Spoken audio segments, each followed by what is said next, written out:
Deep within the heart of Pinehurst Forest, an ancient place shrouded in mist and myth, there exists a creature whispered about only in hushed tones around campfires, the Pinehurst Phantom. It all began with an old legend passed down through generations. The Pinehurst Phantom was said to be a vengeful spirit, a guardian of the forest who had taken on a monstrous form to protect its sacred grounds from intruders. The locals believed that if anyone dared venture too deep into the forest, they would face the wrath of the Phantom. One chilly autumn evening, a group of daring teenagers decided to test the legend. Among them was Sarah, an adventurous soul who was convinced that the stories were nothing more than the tales of overactive imaginations. She and her friends planned to camp deep within Pinehurst Forest, scoffing at the warnings from the villagers. As night fell and the forest grew darker, a sense of unease settled over the campsite. The wind whispered through the ancient trees, and shadows danced eerily around them. Sarah tried to shake off her growing anxiety, but something felt wrong.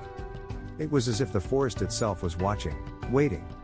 Around the crackling campfire, Sarah's friends shared spooky stories to lighten the mood, but their laughter couldn't dispel the feeling of being observed. When the stories turned to the Pinehurst Phantom, nervous glances were exchanged, and Sarah felt a chill run down her spine. Then, from the depths of the forest, they heard it, a low, guttural growl that sent shivers through their bones. Sarah's heart raced as she scanned the darkness. Her friends froze, their faces drained of color. They heard it again, closer this time, and the forest seemed to come alive with malevolent energy. Leaves rustled, branches creaked, and sinister whispers echoed through the night.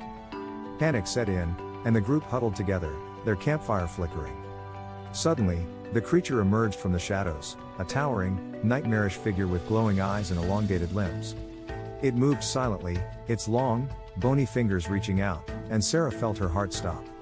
It was the Pinehurst Phantom, a living nightmare. The teens scrambled to their feet, but the creature was upon them in an instant. It grabbed one of Sarah's friends, its icy grip sending shockwaves through her.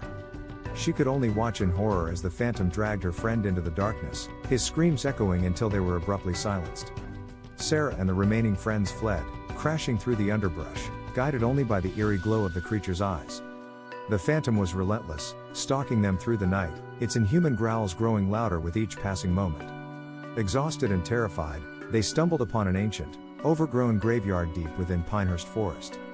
Desperate, Sarah and her friends found refuge among the crumbling tombstones, hoping that the creature wouldn't follow them into this sacred ground. For hours, they huddled together, praying for morning to come.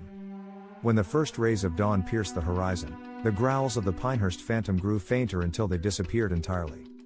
The forest had reclaimed its secrets, and Sarah and her friends were left shaken and traumatized, survivors of an encounter with a cryptid beyond their wildest nightmares. The legend of the Pinehurst Phantom lives on, a chilling reminder that some stories are best left untested, and some myths are very, very real. In the years that followed, Pinehurst Forest remained an eerie, unsettling place. The villagers continued to share tales of the Phantom's sightings and strange occurrences deep within the woods. Those who dared to enter Pinehurst Forest did so with caution, always mindful of the haunting presence that lurked in the shadows. But Sarah couldn't forget that night. She became consumed by the need to unravel the mystery of the Pinehurst Phantom. She read every book, consulted every expert, and searched for any clue that might explain the creature's existence. One evening, as the sun dipped below the horizon and the forest once again turned ominous, Sarah returned to Pinehurst Forest. She was alone, armed only with a lantern and her determination to confront the unknown. She ventured deeper and deeper, past the point where her friends had turned back, until she reached an ancient oak tree with gnarled roots. There, beneath the tree's twisted branches, she found something that sent a chill down her spine, a weathered journal, its pages filled with the shaky handwriting of someone who had once sought answers just like her.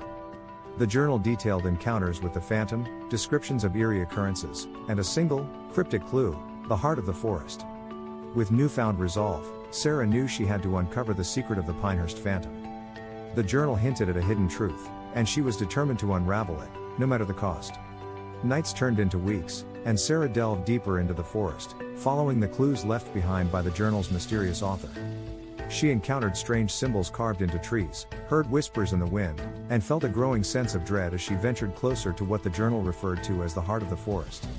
As Sarah approached a clearing deep within the woods, she discovered an ancient, gnarled oak tree, its roots forming a grotesque, twisted heart shape. Beneath the tree's roots, she found an entrance to a dark, subterranean tunnel, a passage that seemed to lead to the very core of Pinehurst Forest. With her lantern casting eerie shadows on the walls, Sarah descended into the depths of the tunnel. She could hear the faint echoes of the phantom's growls, and her heart pounded in her chest. What awaited her in the heart of the forest? Finally, she reached a chamber bathed in an otherworldly, greenish light. In the center of the chamber stood an enormous, ancient tree, a tree unlike any she had ever seen. Its roots stretched out like gnarled limbs, and its trunk bore strange, glowing symbols. At that moment, the Pinehurst phantom materialized before her, its glowing eyes fixed on her with an intensity that sent a shiver down her spine. But this time, the phantom did not attack. Instead, it gestured toward the ancient tree, as if inviting her to approach. With trembling steps, Sarah approached the tree and touched its rough bark. As she did, a flood of memories rushed into her mind, a tale of an ancient guardian spirit tasked with protecting Pinehurst Forest from those who sought to exploit its secrets. The spirit had taken on a terrifying form to deter intruders, and it had done so for centuries. But Sarah was different. She had shown respect for the forest, a deep desire to uncover its mysteries without causing harm. And in that moment, the Pinehurst phantom recognized her sincerity. With a final, mournful growl, the phantom dissolved into the forest, leaving Sarah alone in the chamber. She knew that she had uncovered the truth, the secret of the Pinehurst phantom, and she felt a deep sense of connection to the ancient guardian. As Sarah emerged from the chamber and returned to the surface, the forest seemed to have changed. It no longer felt foreboding or threatening. Instead, it welcomed her as a guardian might welcome a friend. Over time, Sarah became a protector of Pinehurst.